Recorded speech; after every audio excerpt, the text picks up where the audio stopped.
नमस्कार दोस्तों, आप लोगों का ट्रेंडिंग स्टार खेसारी लाल यादव जी का डंस मूवीज का पहला वीडियो रिलीज हुआ है। तो देखा जाता है खेसारी लाल यादव जी का पहला रोल क्या था। तोर दिल हमरा में धड़केला, हमर वाला तोड़ा में धड़की की ना, तो सुपर हिट से देखा जाता है।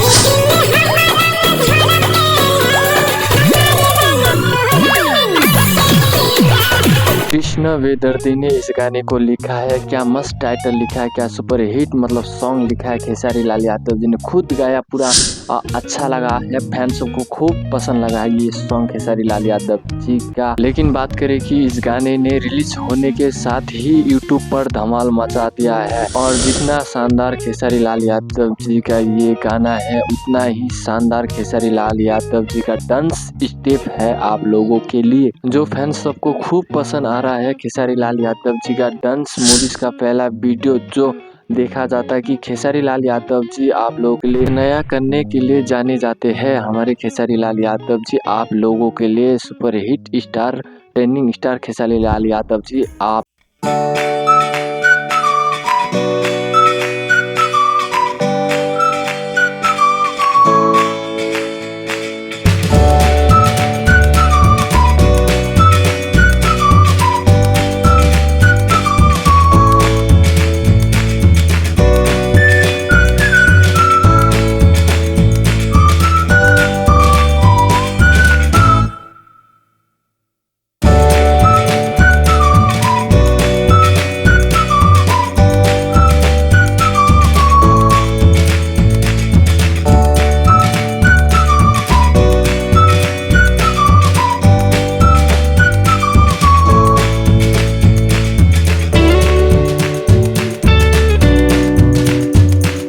आप लोग। तो तब तक के लिए बाय कहना चाहूँगा आप लोगों के लिए। मैं जल्द ही नेक्स्ट वीडियो में मिलूंगा। तब तक के लिए आज्ञा दीजिए जाने का। आपका स्वास्थ्य का आप अच्छा से ख्याल रखिए। तो टाटा बाय।